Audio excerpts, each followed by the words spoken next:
7 levels of vows/restrictions in Jujutsu Kaisen. Level 1. Simple information. Vow. The first level is simple, revealing your curse technique or to gain a tactical advantage. By sharing your power, you risk giving opponents information, but it can amplify your effect or efficiency. This is a low-risk vow, but it introduces the core principle. Every gain requires a cost. Level 2. Minor vows and restrictions.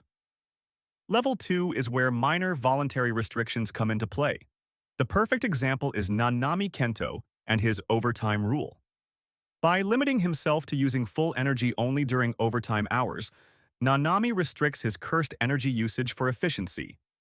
It's a low-stakes limitation, but it makes him more deliberate and disciplined in combat. During work hours, Nanami is limited to 80 to 90% of his full power. But once he reaches overtime, his power output increases to 120%. This places a risk on him as he is never really fighting at a 100%, but the risk is balanced by the ability for him to surpass his limits outside of working hours. Level 3. Serious, life-risking vows. Level 3 steps into high stakes. These are vows that could end your life. Yuji Itadori embodies this level. Every time he consumes Sukuna's fingers, he risks losing control to the King of Curses, a literal life-or-death gamble.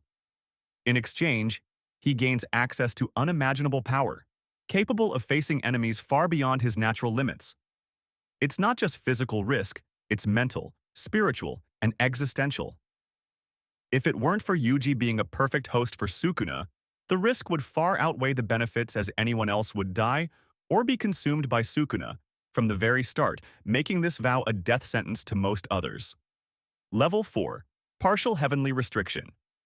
Level 4 introduces natural inherited restrictions, the first time we see limitations imposed by fate itself. Maki Zenin was born with almost no cursed energy due to her family's genetics. At first glance, this seems like a weakness. She can't perform typical sorcerer techniques or fight on the same level as her peers magically. But the partial heavenly restriction redirected her potential into physical ability.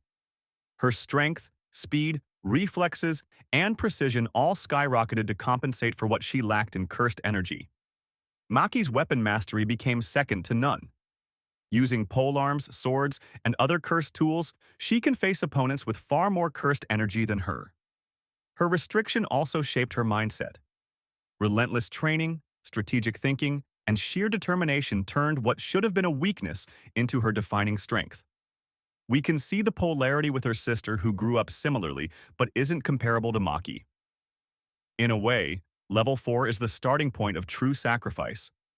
It shows that the universe doesn't just punish, it balances. Maki's restriction forced her to grow stronger in areas others might overlook: physicality, strategy, and resilience. Level 5. Heavenly Restriction. Level 5 is where trade-offs become extreme. Mechamaru, born Kokichi Muta, had a frail, nearly immobile body due to illness. For 17 years, he consciously restricted his body and preserved cursed energy, never wasting it. Every movement, every attack was carefully calculated, a true testament to strategic restraint. In exchange for this absolute physical limitation, Mechamaru gained massive cursed energy reserves.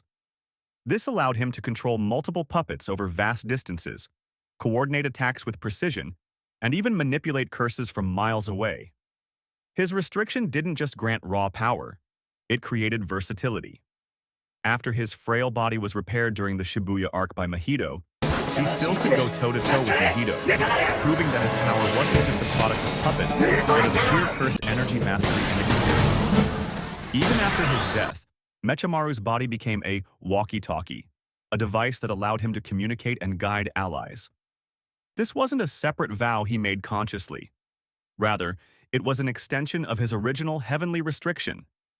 The universe's trade-off of a weak body for exceptional cursed energy and strategic control. His consciousness persisted in a unique form because the restriction had created reserves and potential beyond a normal body's limits. Level 6. Unique/rare case vows. Level 6 is where we see extraordinary, rare vows that grant immense power but come with extreme conditions. The perfect example is Yuta Okotsu. During the climax of Jujutsu Kaisen 0, Yuta made a binding vow with Rika, offering his life in exchange for unleashing her full power to defeat Suguru Geto. This vow was enacted through a marriage-like ceremony. Yuta pledged his entire future, heart, and body to Rika, and she accepted. The result was extraordinary. By willingly giving himself to Rika, Yuta dispelled the curse on her soul, allowing her to pass on peacefully. At the same time, the vow created a new, powerful connection, allowing him to channel her residual cursed energy as a spirit. This new Rika is non-sentient, manifests fully for only 5 minutes at a time, and acts as a vessel for Yuta's copied techniques. This makes Yuta's vow incredibly unique. He didn't just gain power, he bound himself in life, body, and future to control and direct that power. The vow is both the source of his immense abilities and the reason he must carefully manage them, making him a perfect example of a level 6 sorcerer. One whose strength approaches the limits of what's possible, but is strictly controlled by a canonically defined, rare, and binding vow. Even now, the residual Rika allows him to wield techniques far beyond his natural capacity, showing how a single, unique vow can define a sorcerer's potential and limitations. Level 7. Ultimate Heavenly Restriction. Level 7 is the pinnacle of power through limitation. Born without cursed energy, Toji compensates with a body honed to perfection. His reflexes are so fast that he can dodge attacks from special-grade sorcerers, including those who rely on near-invincible techniques. His timing and precision allow him to strike deadly blows before his enemies even realize he's moving. Toji's lack of cursed energy also makes him virtually undetectable to energy-based sensing techniques, giving him an edge in stealth and assassination. He moves like a ghost, striking multiple opponents with surgical efficiency while avoiding attacks that would kill anyone else. Even the strongest sorcerers, like Gojo, struggle to react to him. Toji has fought against and survived limitless techniques, proving that physical mastery, instinct, and skill can rival or even surpass cursed energy.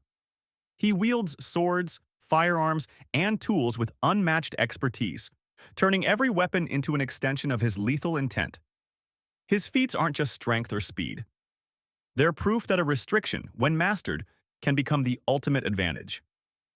Level 7 teaches us that sometimes what you lack defines what you are capable of. And in Toji's case, his absence of cursed energy makes him one of the deadliest forces in Jujutsu Kaisen,